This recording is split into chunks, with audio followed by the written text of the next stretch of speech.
Hey everyone, this is Dan, the GM, bringing you episode 172 of What the Dice. 172 episodes, and this is the beginning of the end for season 1. That's right.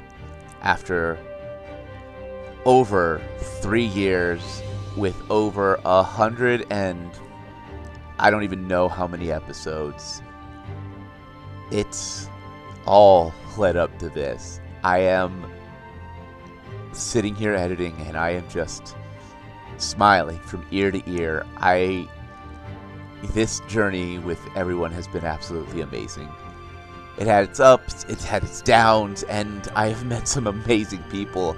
And I am so excited to move into the Shadowrun gameplay, a system I am absolutely enamored with, and I have been meeting a lot of amazing people over this time. And if we have ever met you in person, if we have ever interacted with you in any capacity, you have always brought a smile.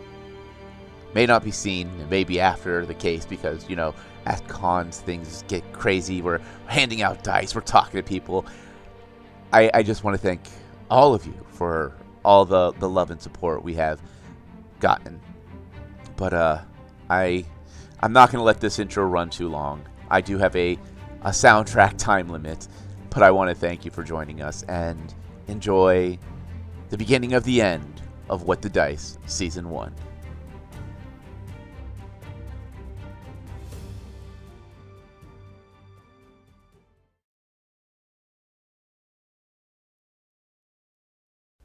We stand at the top of the spire next to death. We can feel the threads that are continuing to grow from our chest as we look out and we can see everything.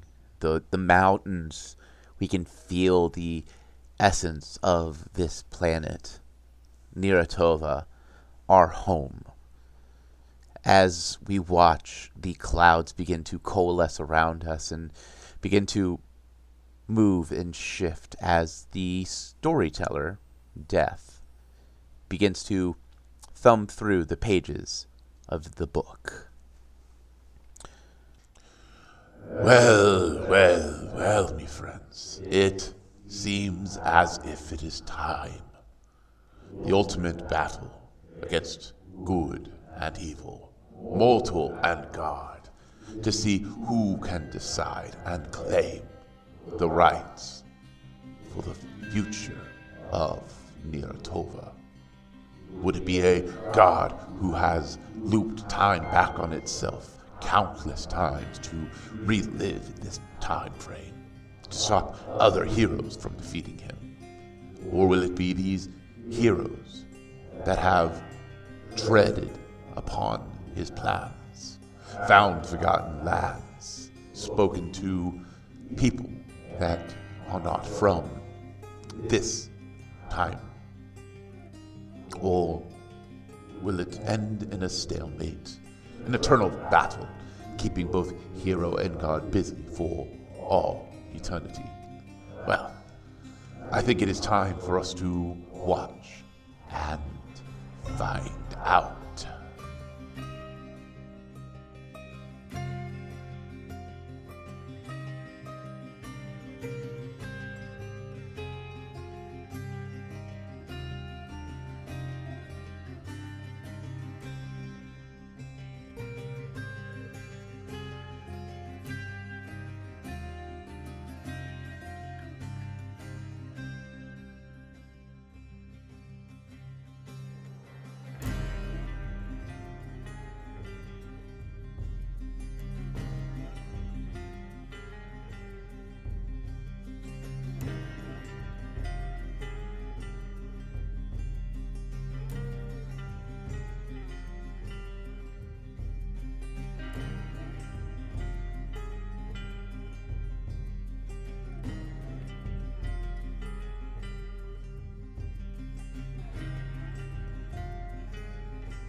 In the last episode, Kalila, Defibulus, Yugen, and Mugen all were able to acquire the last item for the summoning ritual to defeat the Bone God.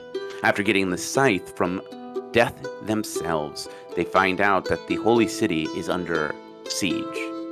To save time and to give the heroes a chance to stop anything from happening, Death sent the heroes through the mana spheres to the Holy City. We come back as Defibulus and Kalila see the doors of the Holy City's main temple appear, and then they phase through, landing. As they start to come into a corporeal sense, they see the priestess sitting in the throne. Her body is white, her hair is limp, but there's a strange power to her. We see Klide step out of a strange, holy portal as Nicodemus is frantically setting out candles, as there is a loud thump on the door behind you. You see Sir Reginald with his handful of guards standing out, holding the actual doors closed as there's another thunk. Nicodemus sees Kalila and Defibulus and run up. Where have you been? Do you have the items? Do you have the items? Yeah, we have them right here. We've been getting the items. Get them quickly. We don't have much time. That door will not hold forever. She'll hand him the scythe and then look at Defibulus to get the bag of holding. Yeah, one moment. Bag holding. Yep, there you go. While he's getting that, Kalila's gonna look at Klide and give him a good smile and a nod, but then her attention is quickly on that door. Kalila? Defibulus? Great seeing you again. Missed ya. It's good to see you, but this feeling I'm getting is I was not summoned here for something as good as a happy reunion. What is happening? Nicodemus runs past Klide. We are being attacked by a god of bones. What do you think is going on? Now move out of the way. He sets down the skull. He begins to set down the sphere of wind as he continues to work through the scrying stone that he has in his hand. There's another thunk as he sets the last stone. All of you, quickly, in the center. She'll head into the center quickly going, I think we're about to literally fight the Bone God. Well, I'm glad I'm here to help. Me too! As you say that, the massive doors fly open as a massive skeletal creature that has fangs and a crown push the doors open. Half of his body pierces through as you see Argaroth the Roggaroth and Varric step through, their bodies dripping with ichor, as there is a moment where you see a tendril come from the Bone God's hand, striking Sir Reginald in the chest, lifting him up. You could see the life just pour from the wound. There's a scream from behind as your tiefling house tender runs up, weapon in hand, as the Bone God drops Sir Reginald unceremoniously at the steps. There's a sound of metal dropping onto cold stone as the tiefling wraps her arms around Reginald and disappears in a flaming portal. Good sir, I know you knocked, but nobody said you could come in. Kalila's just kind of silent with her mouth actually open in shock, looking at Sir Reginald. As you watch the portal slowly burn away and the two forms disappear into the realm of hells, you hear the Bone God laugh as Nicodemus looks.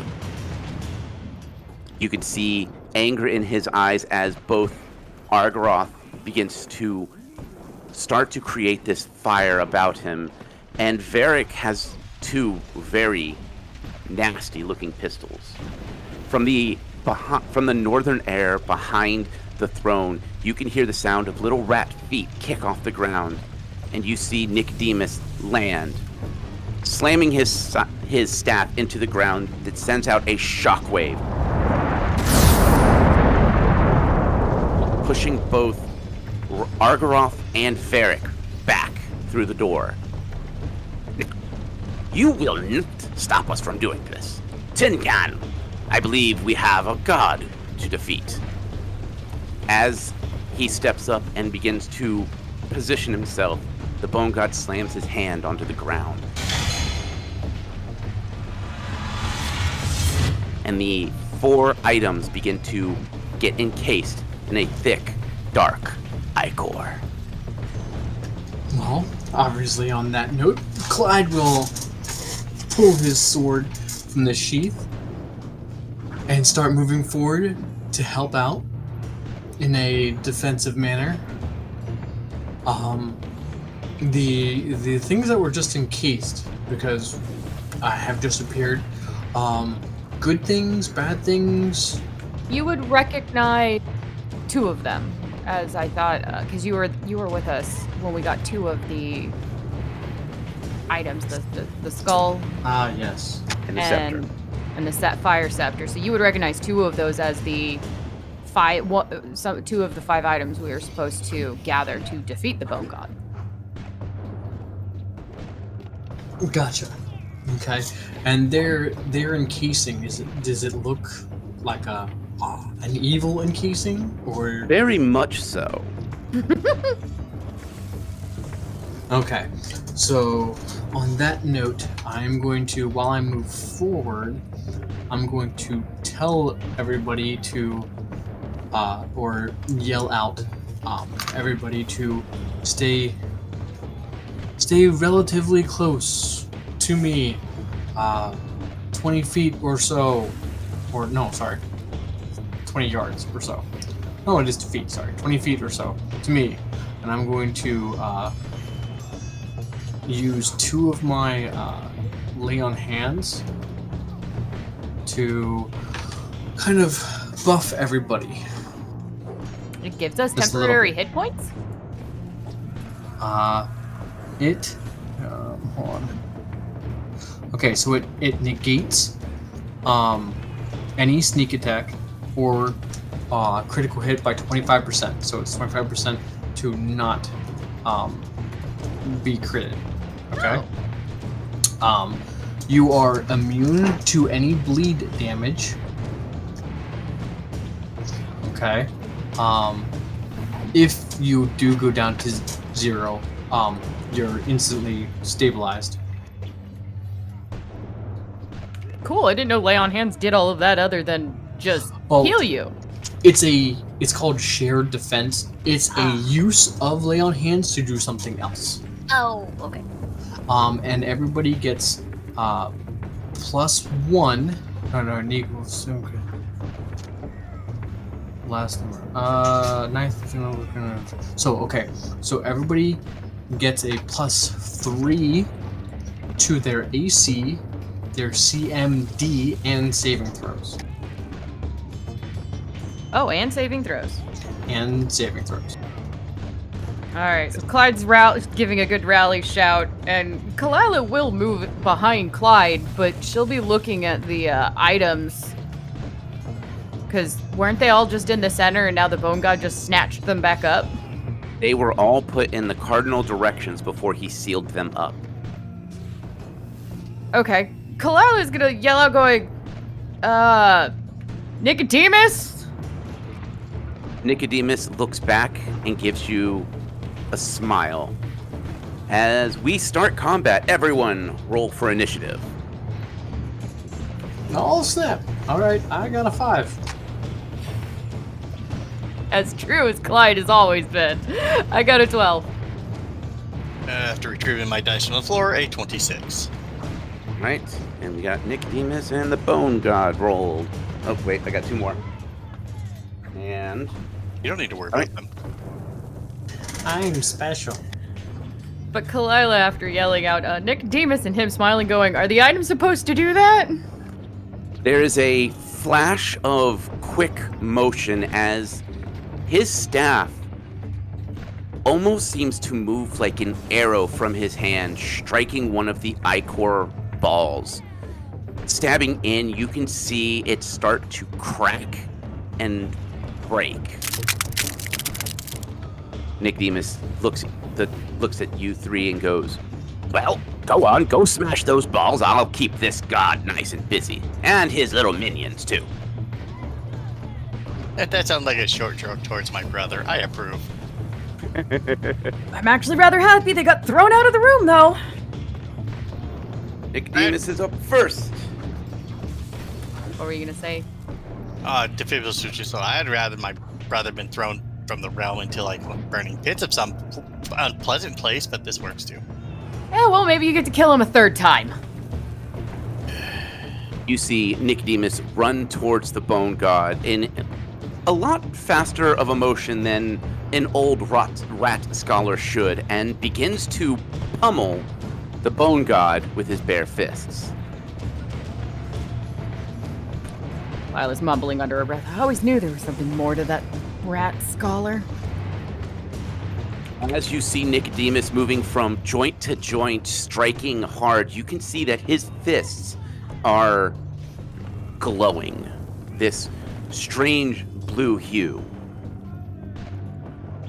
Defibulous, your round.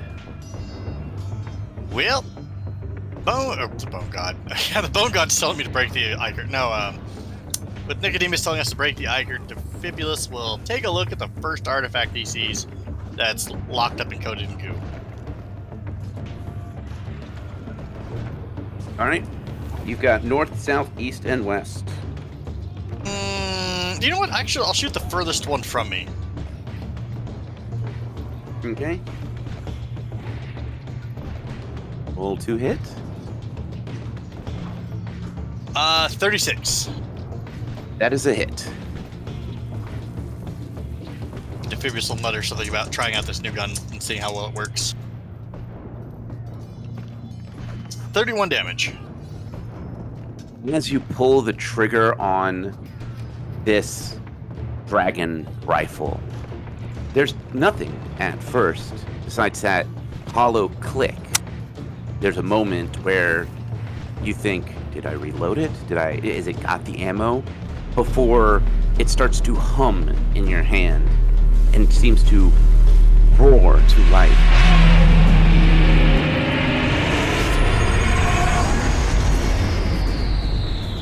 All the ammo you carry starts to slowly float and spin around in a vertical manner, letting you see all the different shots. Each time it seems to take into the understanding of what you're using as a bullet drops into the chamber, then fires. Defibulous will get super tickled by this and actually hop up and down all excited that the gun will load itself and he has such a selection of his ammo at his fingertips now. There will be a momentary glance over at him like, why are you jumping? While she's taking aim. Obviously, I'm waiting for my turn. Yeah, Defibulous will fire off in like really, really fast, quick talking succession that the gun is floating bullets around him, and it loads itself, and yeah. Because I cannot speak at the speed that I can imagine that character speaking at. But he is going to shoot the same item again. Okay. I'll give you a nat 20 on that one.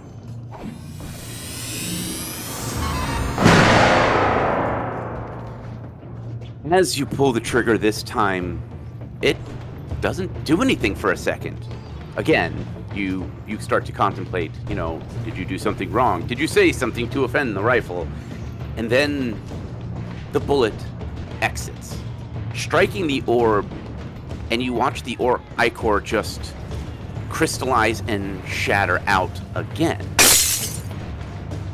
And then you feel the heat coming off the rifle as the roof of this holy temple is ripped off as a giant dragon lands. His body is see-through, but you see these streams of strange numbers flowing through him. He is shadow-like with this green outside aura. He looks at you and gives you a nod as he turns and opens his massive maw and lets out a belt of this green, flaming electricity.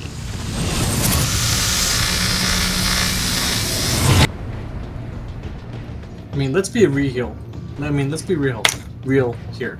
If anybody's gonna insult an inanimate object, it would definitely be Defibulous.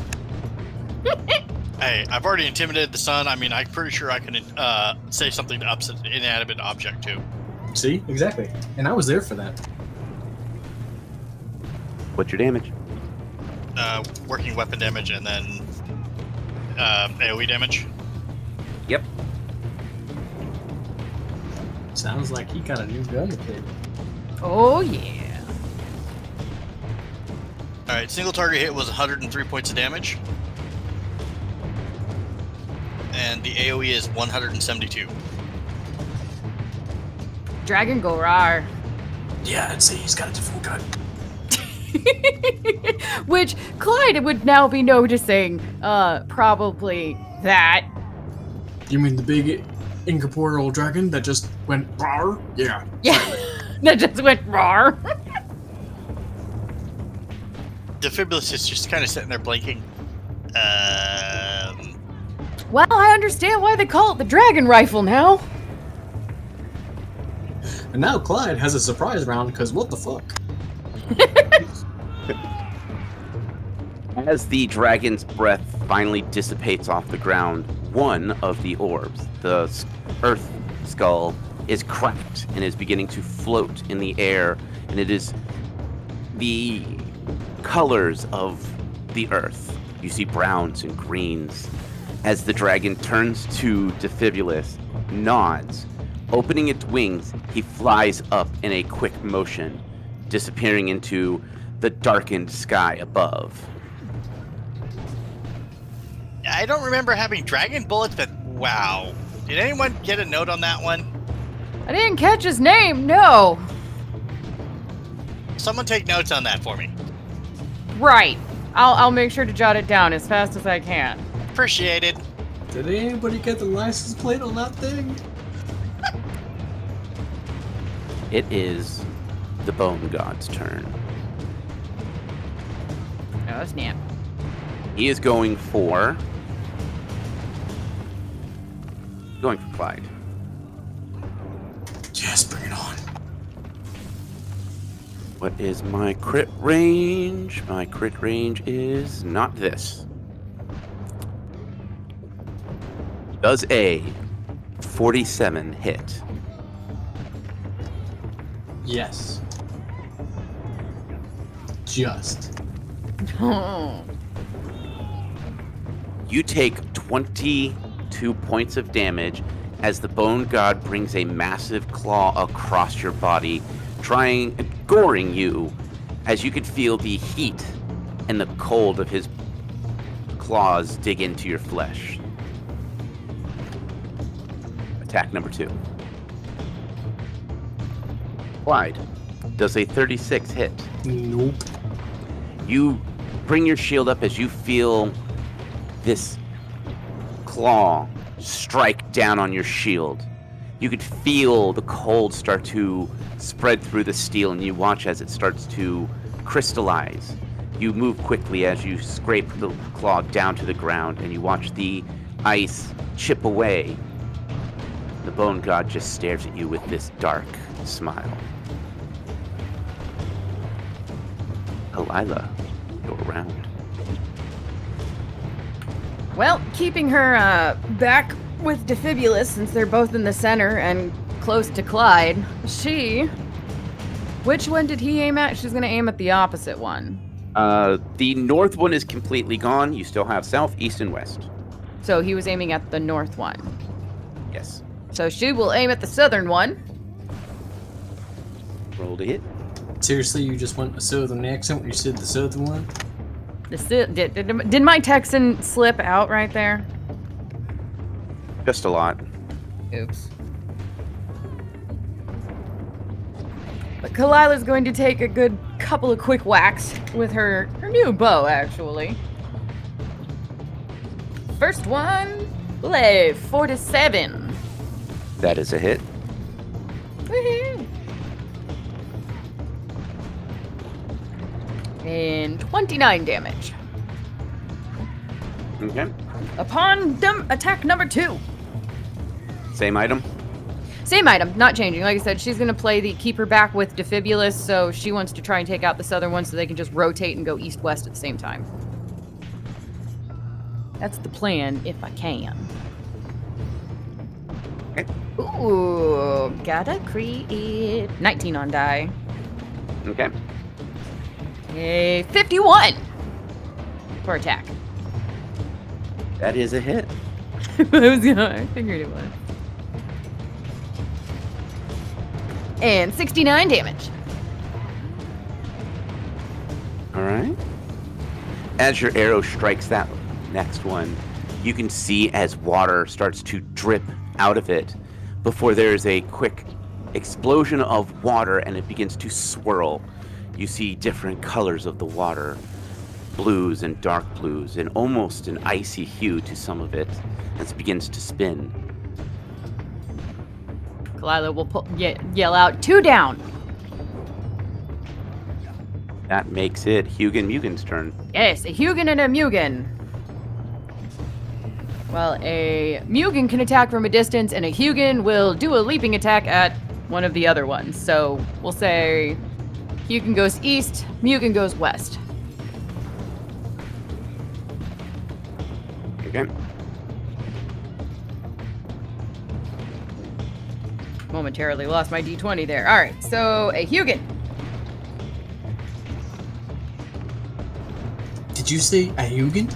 A Hugin! I couldn't resist. I'm sorry. I'm terrible. Oh, that's what I was going for. This would be considered still a melee strike, even though he's leaping to it. Will a 40 hit? Yes, it will. We got 16 for damage, and if it can be poisoned, it takes 1 point of poison. Okay. It is still spinning with this ichorish look, but you do see a spider webbing crack start to spread through it. You will take another bite attack. 43 to hit. That is a hit. I'm suspecting some spidery shenanigans here. Ooh, he had a very powerful bite. I rolled a max damage for him. With 17 damage, and if it takes poison damage, 5. As his fangs retract, you see this spurt of poison as wind starts to swirl around and begins to slowly solidify into an orb. You can see the hues of dark rain clouds as well as the whipping of wind, creating this shearing effect that seems to condense it into a tight, floating orb. Mugen's turn. Mugen's turn will unleash a volley of his magic mithrils. Will a 37 hit? Yep. Yay. 2d4. 3 missiles hit. And I'm rolling for damage. Okay. 5 damage, 8 damage, 7 damage. As the smoke clears, you can see that there's heavy cracking. You can start to see the little bit of energy and mana starting to push and pulse around the cracks, trying to grab at the energy that it needs. Well, he does have more than one attack, but I know he can't use more additional magic mithrils attacks, so he's going to take a tail shot for his second action. All right. 30 hit? Right on the money. Woohoo! 13 damage. All right, with 13 damage, the orb finally fully cracks and it ignites into this orb of pure flames, going through the spectrums slowly, giving you that hue of oranges and golds and blacks and whites. There's a pulse of magic as the spell and the orbs start to pulse between each other. Klide, you're around. So, as I walk up, or say I'm like a few steps away and I'm about to get there, Bone God, do you realize there are about 208 bones in the human body? Which I'm pretty sure you are too.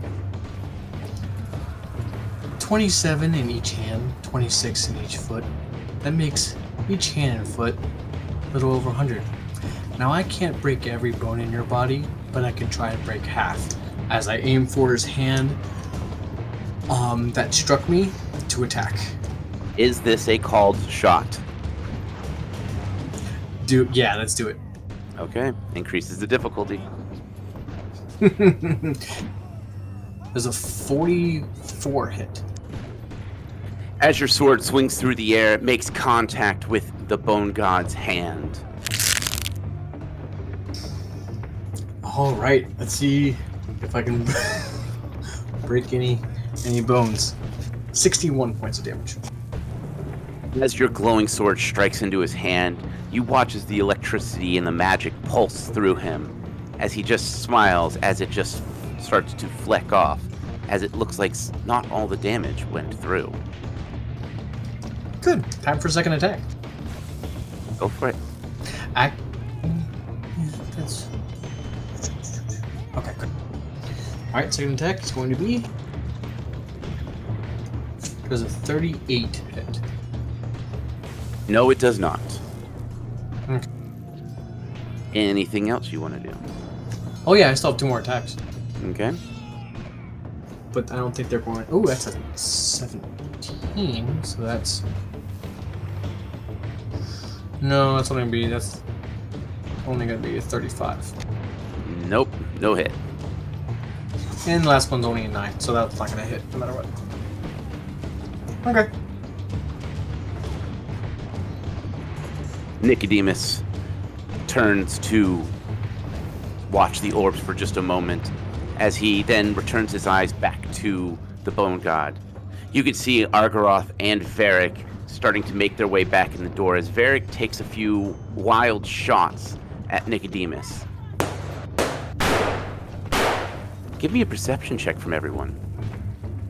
Oh, 36. Not 20 at a total of 43. I had a 37. All of you see as this bullet that rips through Nicodemus's scholar robe. Notice that the bullet stops. It still rips through some of the fabric, but there's that sound of, Klide would know it, would be that sound of something hitting something metal and solid. Varric takes another shot, same thing rings out. As Nicodemus turns, and you can see anger in his eyes. Did you just shoot me? Well, now it's my turn. He shifts his weight, and you can hear the sound of something heavy drop onto the ground. Nicodemus slowly stands, and you can see his spine realign, and you can see the years of adventuring that this rat scholar once did. His hands are wrapped in this glowing wrap. He cracks his neck and begins to move, and he almost seems to blink out of existence for just a moment until you hear the sound of bone against fist cracking as Nicodemus hits Varric square in the face. Defibulus is going to let out a cheer on that one. Oh yeah, so was Kalila. Speaking of Defibulus, it is your round. My orb is completely broken and free, right? All 4 of them are broken and free, and they are beginning to spin, and you begin to feel the pull of magic as they are doing whatever they need to do. Well, that's good. Those are working like they're supposed to, I guess. No one told me how they work. I think I know what I'll do here. He will take a shot at his brother. All right, you will be firing into melee combat. Yep, I have proficiencies at making sure I don't hurt my friends. Oh yes.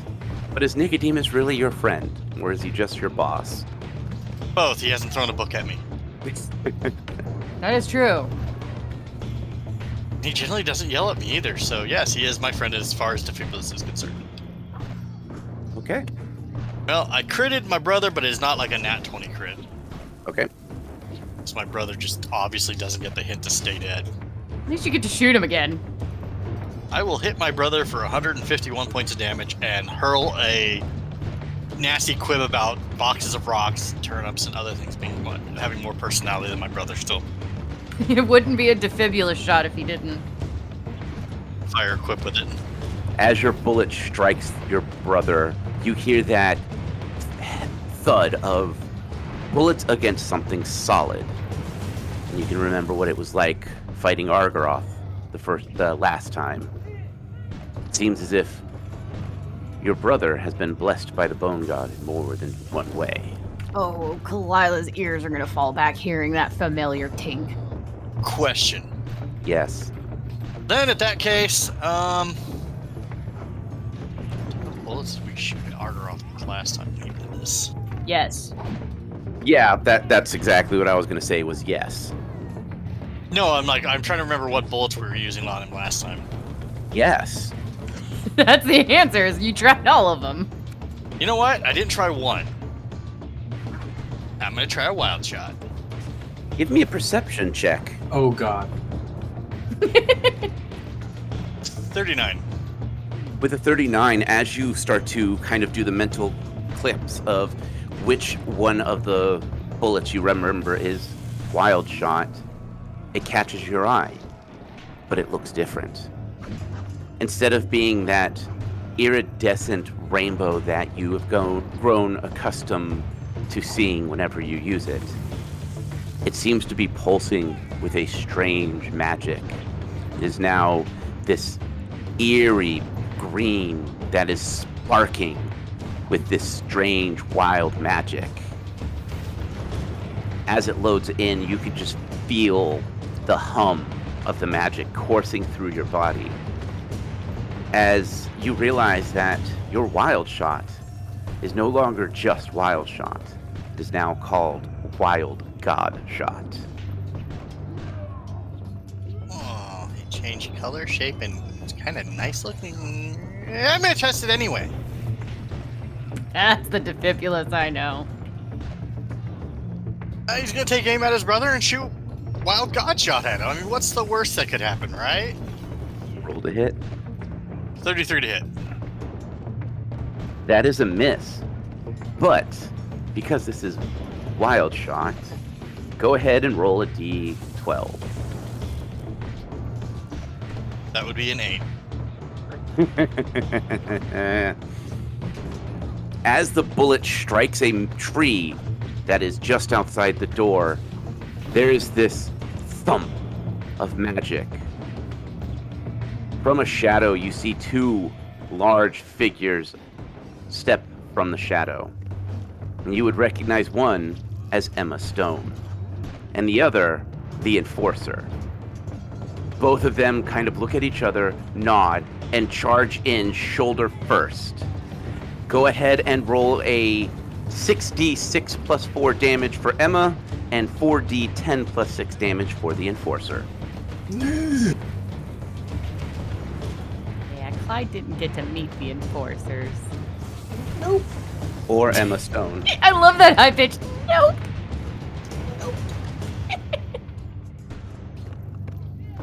Do you want all damage added up or separate? Yeah, just all added up.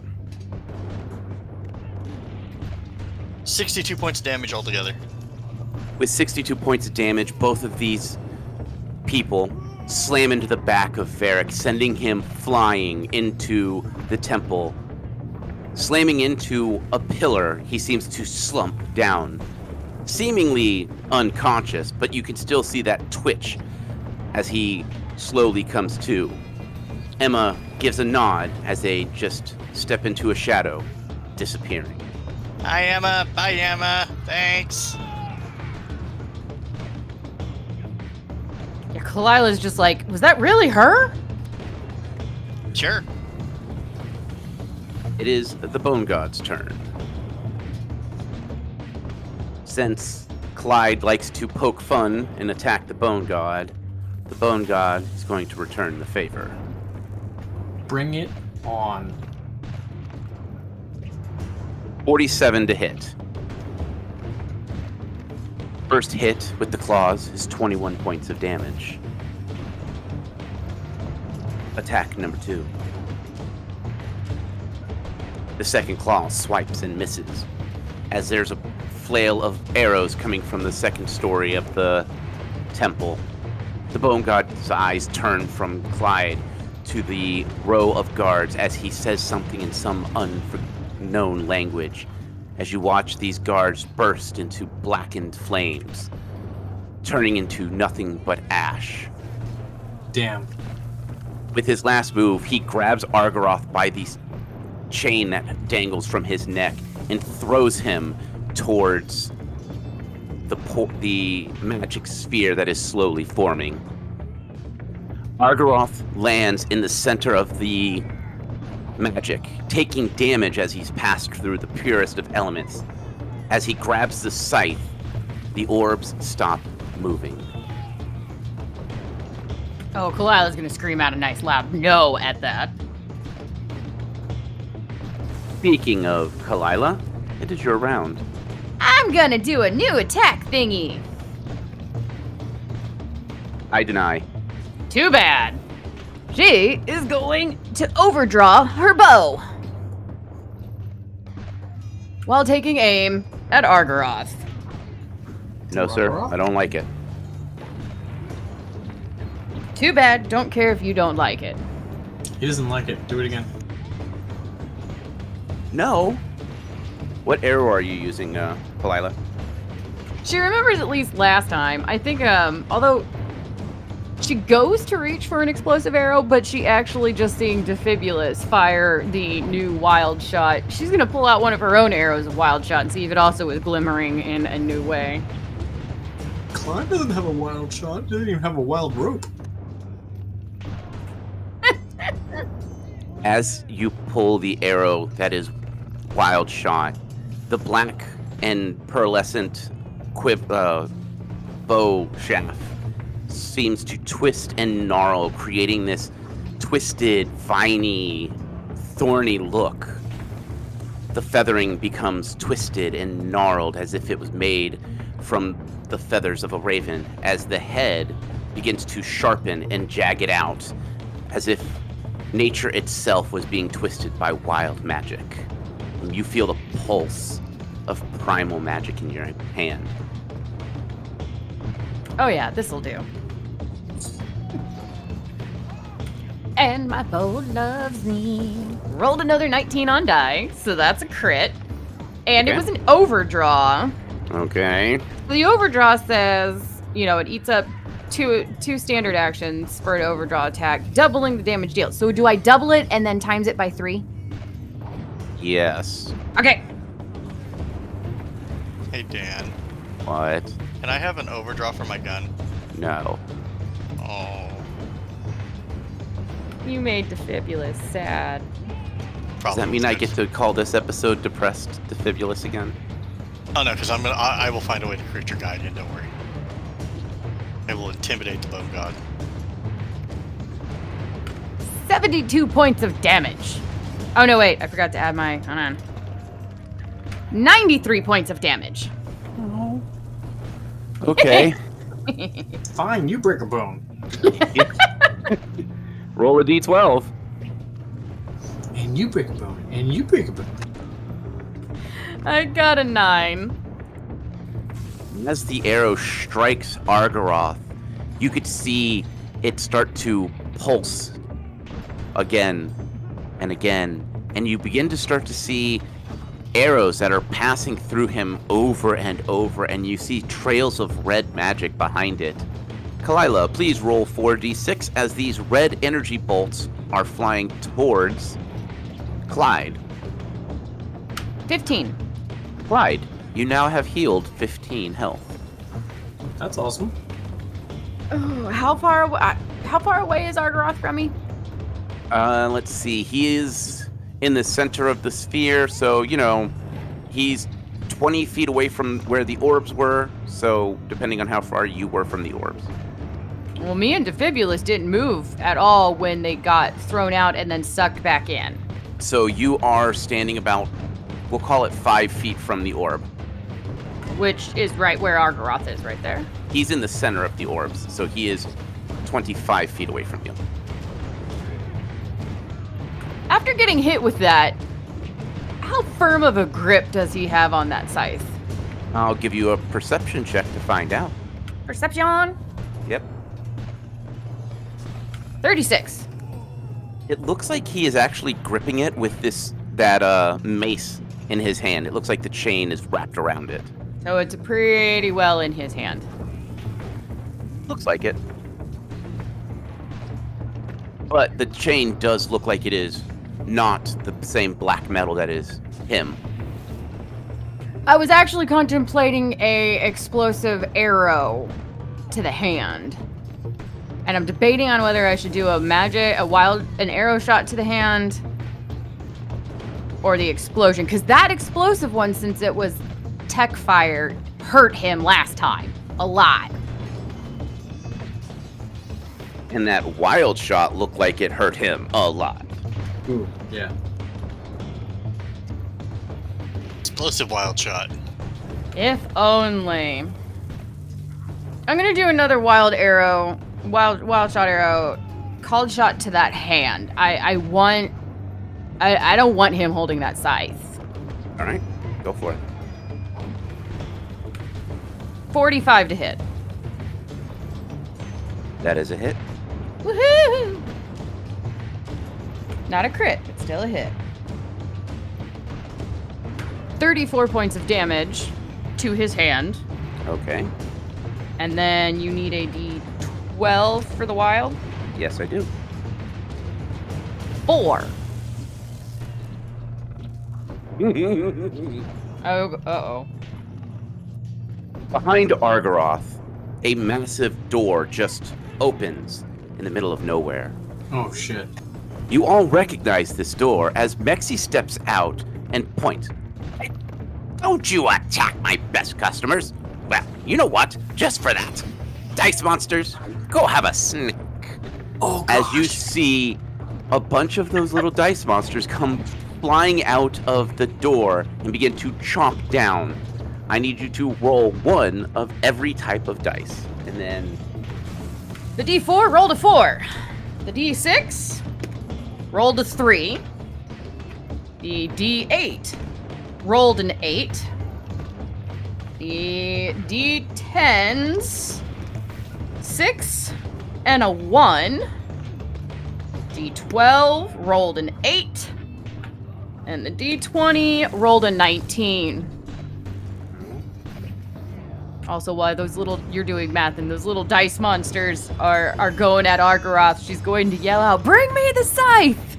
I want his hand!"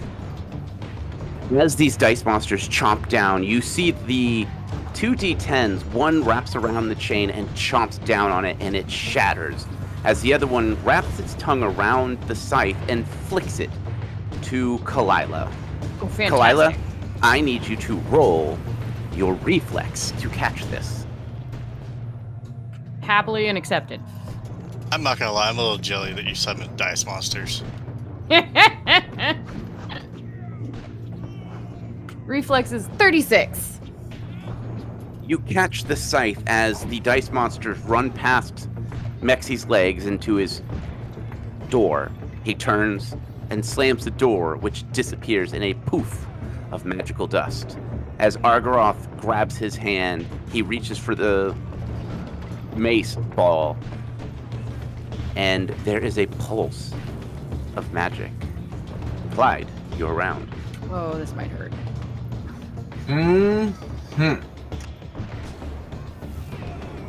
Okay. So,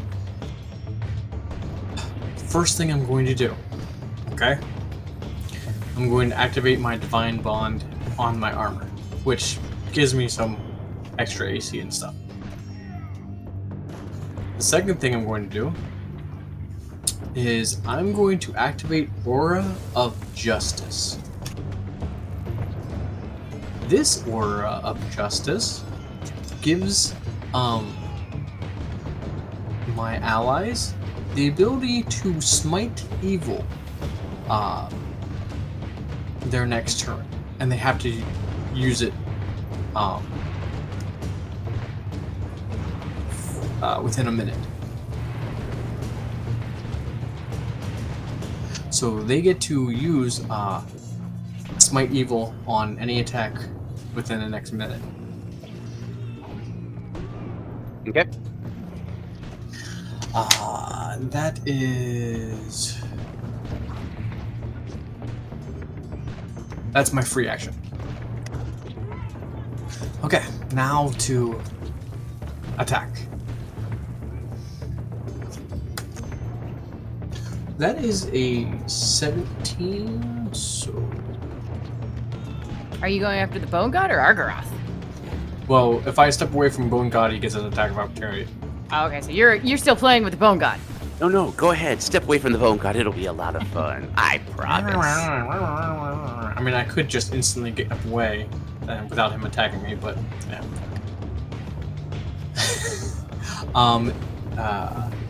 So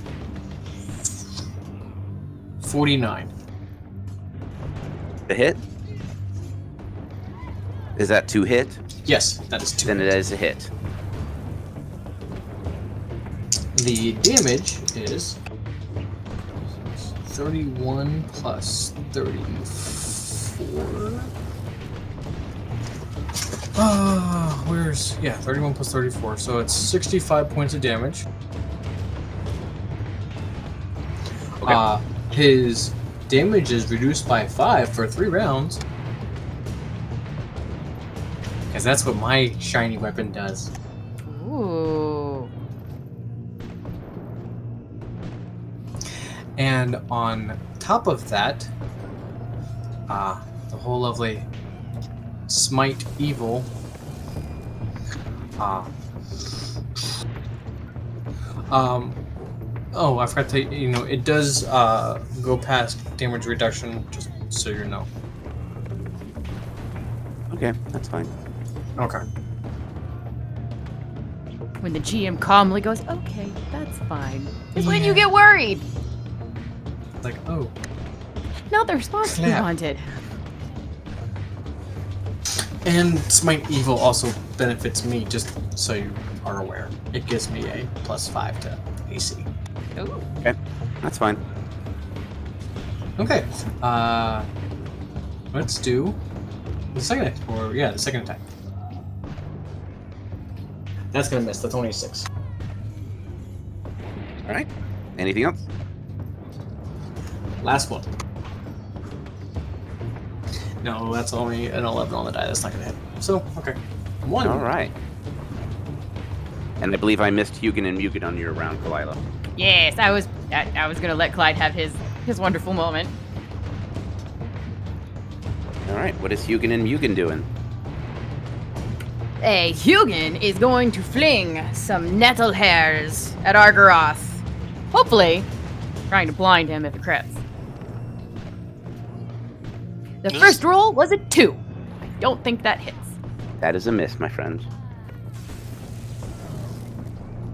The second with a 32 hit. Yep. Ooh, yay, 1 nettle hair hits. For 14 points of damage. Okay. But no blind. All right. And then Mugen. Mugen! He's gonna fire off his magic mithrils. At who? An Argaroth.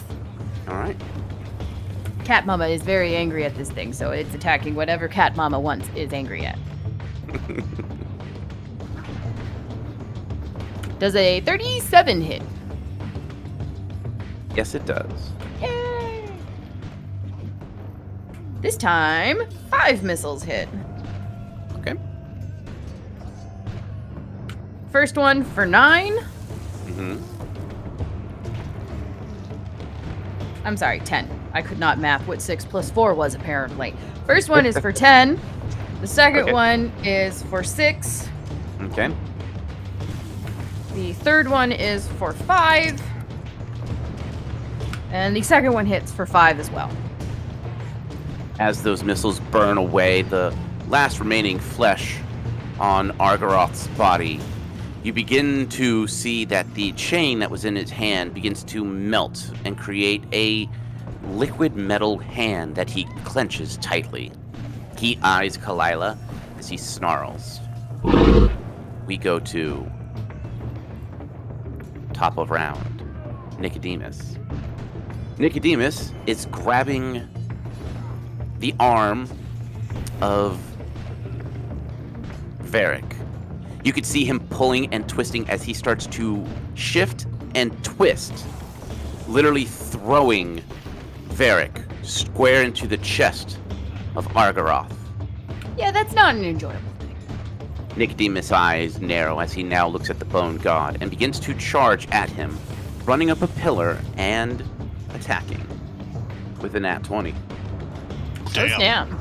You see as Nicodemus is now above the bone god, and you see his hand start to turn this brilliant blue as he strikes. You hear the sounds of bone cracking as Nicodemus lands on the opposite pillar and shifts and slides down. And you bigger bone. And you bigger bone. All but Klide. There is a pulse of magic as the sphere begins to pull all the heroes centerwards. You are all yanked from combat as you land in the center of this pulsing magic. We are pulling you out of initiative. As for now, you are safe. The bone god's tendrils reach out and start to slam down on this shield. Nicodemus doing what he can to fight off the tendrils. There's a pulse of magic as the priestess is starting to rise up from her chest. 2 threads start to pull from her heart and pull out into the ethereal plane. 1 thread is black, the other is white. The scythe in Kalila's hand pulses as you know that it is giving you the ability to reap 1 and destroy 1 of these souls. Yeah, Kalila's definitely looking down at the scythe in her paws.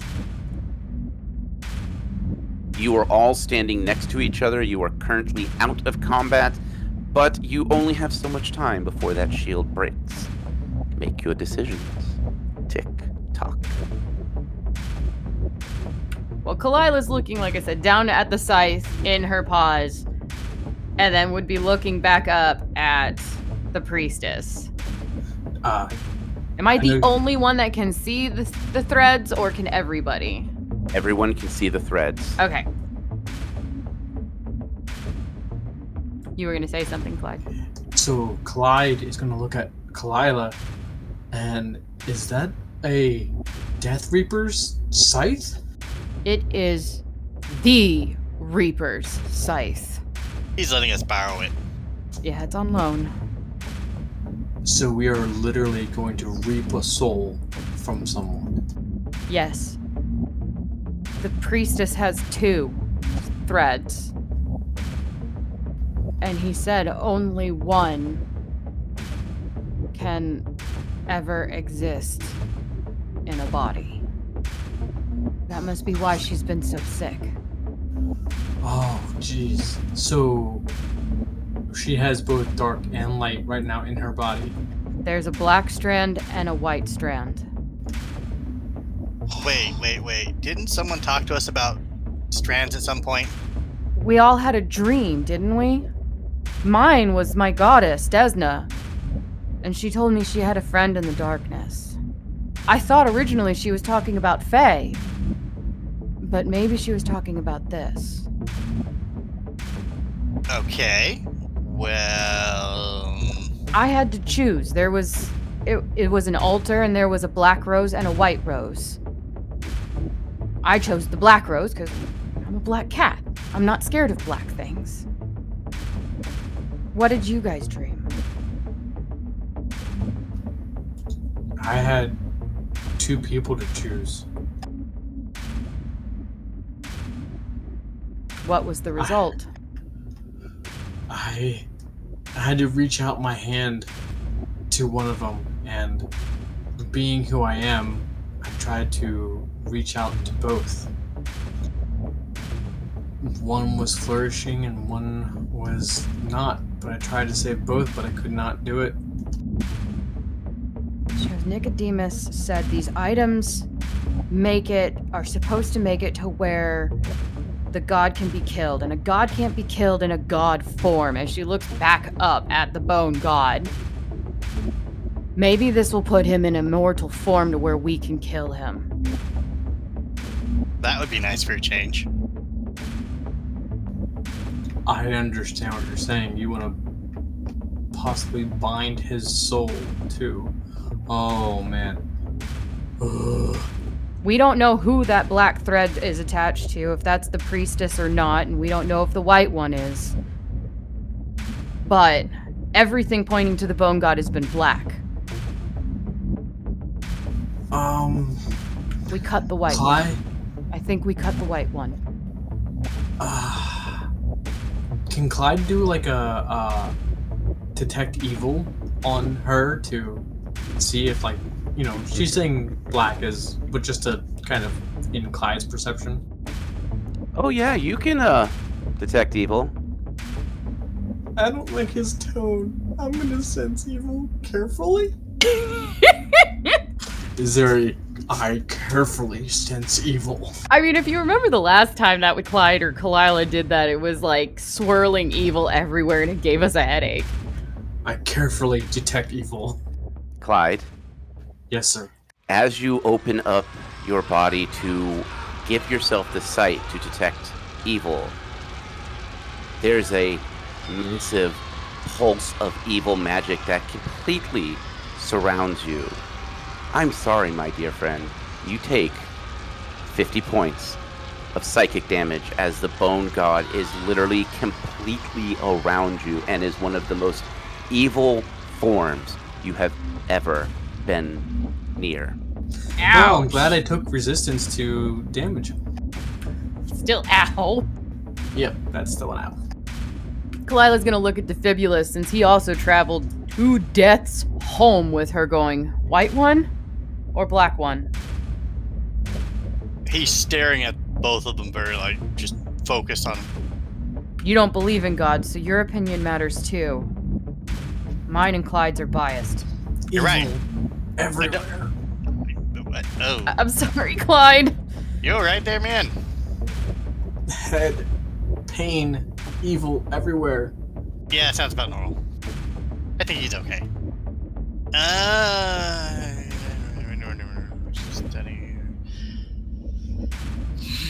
He shrivels his face up to, like, just in absolute concentration. Cut the white one.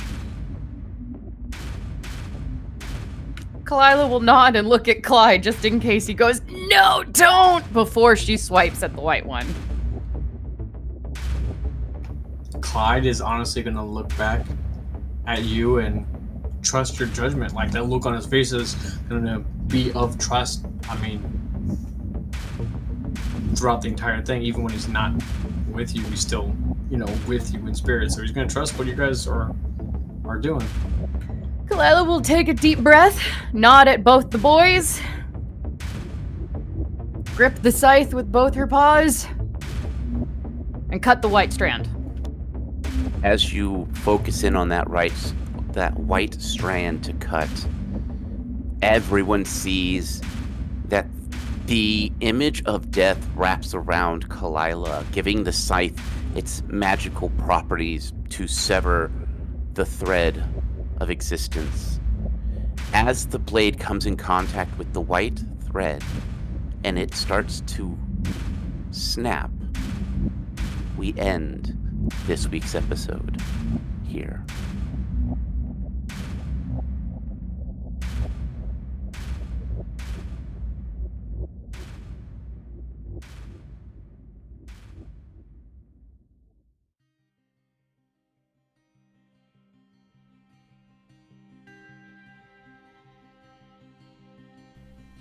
We stand at the top of the spire and watch as these clouds show the fight below. We look over as Death's hands are glowing. The two threads pulse as he looks at us as the one that Kalila picks begins to slowly snap. He smiles.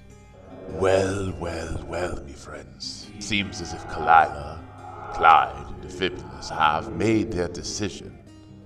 What will that decision entail? Will they be able to make amends with themselves after this decision has been made? For you see, this decision, there is no turning back. Well, me friends, it is time for us to say farewell for now. For the battle has just begun, and it is time for us to go. As always, me friends, may the dice gods bless your every roll.